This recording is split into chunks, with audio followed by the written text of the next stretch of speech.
Чанган Юникей 22 года.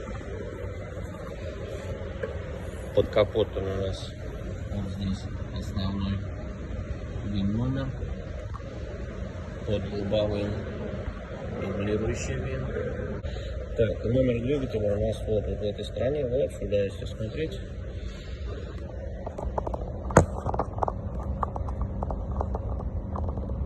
Вот он. В легкодоступном месте.